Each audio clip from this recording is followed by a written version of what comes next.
आज की इस बदलती दुनिया में साइंस का बहुत ही बड़ा योगदान है। क्या कारण है कि दुनिया में ऐसी ऐसी अद्भुत सवालों के जवाब साइंस ने खोज निकाली है। बहुत सारी बेहतरीन टेक्नोलॉजी इस नई युग में, इस आधुनिक युग में साइंस द्वारा ला दी गई। साइंस में कैसे इन सभी चीजों का खोज किया जाता है, कौन साइंस में ऐसे बेहतरीन टेक्नोलॉजी का ये खोज कर रहे हैं, नए चीज का आविष्कार कर रहे हैं। आइए इस वीडियो में हम समझेंगे कि वैज्ञानिक कैसे बनते हैं। साइंस जो है इतना तेजी से दिन ब दिन इस दुनिया में कैसे तरक्की कर रहा है। आइए इस वीडियो में टोटल जानकारी लेते हैं।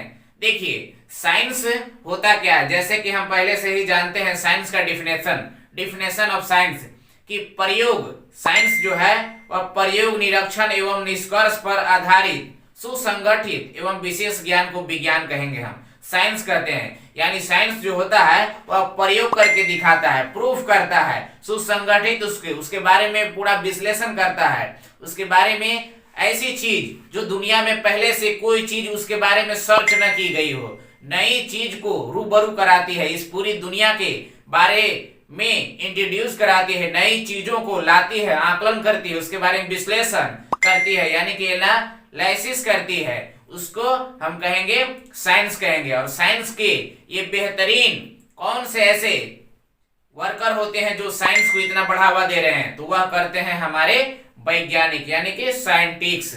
तो आइए इस वीडियो में हम टोटल जानकारी लेते हैं कि साइंटिस्ट बनते कैसे हैं। देखिए साइंटिस्ट बनने के लिए क्या करना चाहिए। सबसे पहले आपको साइंटिस्ट जब बनना है तो जब आप स्कूली शिक्षा जब ग्रहण कर रहे होते हैं तो उसी समय आपका ये एक टारगेट होना चाहिए कि हमें साइंटिस्ट बनना है, यानी कि वैज्ञानिक बनना है। तो उसी के आधार पर सबसे ज्यादा तो आपको साइंस विषय में, साइंस सब्जेक्ट में रुचि होनी चाहिए, उसमें आपको लगन से मेहनत करके पढ़ाई करनी होगी। और उसके बाद जैसे ही आप 10th यानी कि मैट्रिकुलेशन जब आप क्वालिफाई करते हैं, उसके बाद 12th में आपको फिजिक्स, केमिस्ट्री, बायोलॉजी, मैथ और आपको इंग्लिश के साथ साथ ये सब्जेक्ट लेनी चाहिए, जिससे आप साइंस में और तेजी से तरक्की कर सकें। और उसके बाद जो है आपको जैसे डिग्रियां हासिल करनी चाहिए, पीएचडी, एमफिल की भी डिग्रियां हासिल करनी चाहिए। और उसके लिए साइंस के लिए जो है वह बहुत ही बेहतरीन, जैसा कि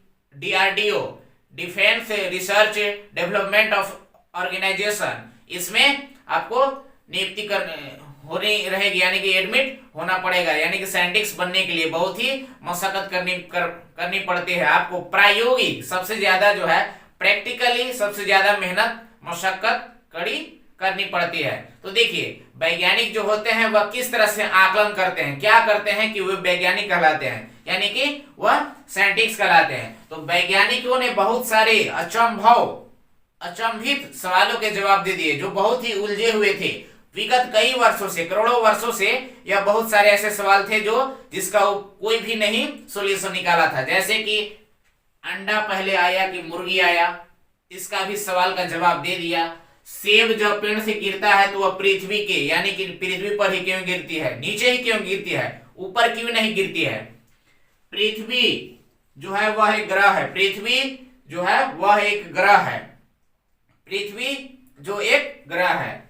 बारिश होती है तो क्यों होती है, बादल बनते हैं तो कैसे बनते हैं, सूर्य और चंद्रमा के बीच की दूरी कितनी है, पृथ्वी और चंद्रमा के बीच की दूरी कितनी है, पृथ्वी और सूर्य के बीच की दूरी कितनी है। इन सारे सवालों का जवाब आज साइंस ने खोज निकाला है बहुत ही रहस्यमय तरीके से। ग्रह कितने हैं, उपग्रह कितने हैं, जैसा कि हम सभी जानते हैं कि ग्रह का जो खोज, यानी कि प्लेनेट की जो खोज हुई है वह 8 ग्रहों की खोज हो चुकी है जिसे माना गया है। ऐसे तो 9वां नंबर पर जो ग्रह है वह प्लूटो, 10वां नंबर पर जो ग्रह है वह कार्ला है। कार्ला ग्रह का जो खोज वह पियाजी किए थे। और देखिए ग्रह जो होता है और उपग्रह, जैसा कि हम सभी जानते हैं कि ग्रह का जो खोज किए थे वह 1601 ईस्वी में वह केपलर नामक वैज्ञानिक किए थे, यानी कि साइंटिस्ट किए थे। केपलर का पूरा नाम था जोहानसेन केपलर। केपलर जो थे वह जर्मनी देश के निवासी थे, जर्मनी देश के वे रहने वाले थे, जिन्होंने ग्रह का खोज 1601 ईस्वी में किया था। और जैसा कि हम सभी जानते हैं कि उपग्रह का खोज जो किए थे वह कॉपरनिकस किए थे, कोपरनिकस जो किए थे, जो वैज्ञानिक थे, यह पोलैंड देश के रहने वाले थे। 1540 ईस्वी में इसकी खोज किए थे उपग्रह का, और उन्होंने ही सबसे पहले इस पृथ्वी पर सबको परिचित करवाया था सूर्य और पृथ्वी से, कि पृथ्वी जो है वह अपने अक्ष के पर घूरने के साथ साथ सूर्य के चारों ओर भी चक्कर काटती है, यानी कि परिक्रमा करती है, यानी कि राउंड करती है। तो सबसे पहले पोलैंड निवासी कोपरनिकस ने ही यह रूबरू कराया था पूरी दुनिया को कि जो है पृथ्वी जो है वह सूर्य का परिक्रमा करती है, और सूर्य का सौर परिवार का, सोलर सिस्टम का सबसे जो मेन मुखिया है परिवार का, वह कौन है? सूरज है, यानी कि सूर्य है। सूर्य जिसका प्रवाची शब्द यानी कि अन्य नाम भानु, रवि, दिनकर, दिवाकर, प्रभाकर, उजागर, भास्कर, ये सभी नाम है। देखिए बहुत ऐसे सवाल हैं जिनका साइंस ने आज तोड़ निकाल लिया है, बहुत ऐसे सवाल जिनका साइंस ने अजब तरीके से जवाब दे दिया। वैज्ञानिक देखिए कैसे बनते हैं, वैज्ञानिक के जैसे हमने मूल मंत्र बताया, लेकिन वैज्ञानिक कहेंगे किसको? वास्तविक में, रियल में वैज्ञानिक मूल रूप से कहेंगे किसको?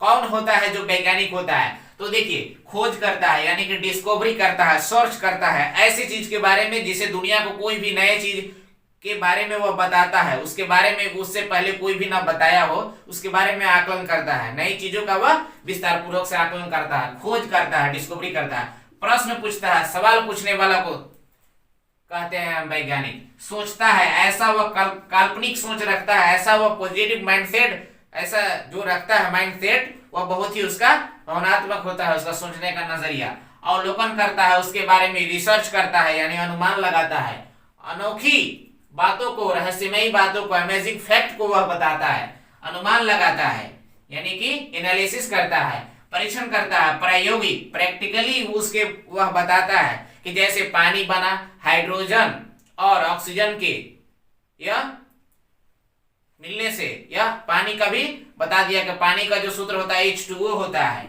यानी कि इसमें हाइड्रोजन और ऑक्सीजन के अणु मिले हुए हैं। वर्गीकरण करता है, उसको बांटता है, डिस्ट्रीब्यूट करता है, अन्य सारी भागों में से तोड़ता है, तोड़ तोड़ कर देता है, भकोट के निकोट के देखता है, विश्लेषण यानी कि एनालिसिस करता है। जैसे साइंटिस्ट जब बनने के लिए, मान लीजिए इंडिया का कोई छात्र है तो उसे DRDO ज्वाइन करना होगा, defence research development of organisation, जो कि दिल्ली में यह संस्था है भारत देश का। जो DRDO जो भवन है वह न्यू दिल्ली में है। न्यू दिल्ली में लगभग 30,000 एम्प्लॉयज काम करते हैं, यानी कि वर्कर काम करते हैं, उसमें से लगभग 5,000 जो है वह भारतीय साइंटिस्ट हैं, यानी कि वैज्ञानिक हैं। साइंस जो आज एक रहस्यमयी बात है, जैसे कि हम सभी जानते हैं कि सेब का जो खोज के बारे में, इसके बारे में बताया जाता है कि सेब जो गिरा था पेड़ पर से पृथ्वी के नीचे, तो न्यूटन नामक वैज्ञानिक जो कि इंग्लैंड देश के निवासी थे, इंग्लैंड देश की राजधानी है लंदन, जो उन्होंने ही बताया था सेब जब गिरा उनके सिर पर, तो उन्होंने उठाकर कहा कि यह सेब जो गिरा वह नीचे ही क्यों गिरा, ऊपर क्यों नहीं गिरा। तो उन्होंने ही बताया था सबसे पहले कि पृथ्वी में आकर्षण शक्ति पाई जाती है, यानी कि ग्रेविटेशन फोर्स पाई जाती है, यानी कि गुरुत्वाकर्षण शक्ति जिसे कहा जाता है। कोई भी वस्तु पृथ्वी जब अपनी ओर खींचती है, आकर्षित करती है, तो वह गुरुत्वाकर्षण बल के कारण ही करती है, यानी कि ग्रेविटेशन फोर्स जिसे कहा जाता है। और हमें लगता है कि इंडिया का कोई वैज्ञानिक के सिर पर अगर सेब गिरा होता तो वह सोचता, बड़ी मजे से पहले उस सेब को उठाकर खाता, और उसके बाद कहता कि ओहो, पेड़ की ओर देखता और कहता कि एक ही फल गिरा, और नहीं गिरा, और बड़े चाव से मजे से खाएंगे, एक ही गिरा। लेकिन अन्य ऐसे वैज्ञानिक जिन्होंने इसके बारे में पता लगाया, लेकिन इंडिया के वैज्ञानिक को कहना ही क्या है, वो तो कहेंगे, वो अगर देखते तो कहते एक ही फल गिरा सेब, और नहीं गिरा, नहीं तो और बड़े मजे से खाते। देखिए यहाँ के लोग हैं, जो इंडिया के लोग जो है सोने में ही लगे हैं, दिन रात सोने, भारत के लोग को सुतने से ही फुर्सत नहीं है, दिन भर सुतल रहेगा। दिन जो है पूरी दुनिया को, संसार को दिखाने के लिए, देखने के लिए, और रात जो है वह सोने के लिए बनाया गया है। लेकिन रात में यहाँ तो आदमी कुछ जमकर काम कर रहे हैं। अपनी साइंस जो एक बेहतरीन टेक्नोलॉजी आज ला चुकी है, पूरी दुनिया को यह रूबरू करवा रही है। जिस चांद पर आदमी चला गया, चांद से वापस आ गया, ग्रह पर आदमी चला गया, ग्रह से वापस आ गया, तो इसलिए रूबरू हम कराते हैं। साइंस के बारे में यह बेहतरीन जानकारी ऐसे ही हम लेते के आते रहेंगे। तब तक के लिए मिलते हैं हम अपनी नेक्स्ट वीडियो में।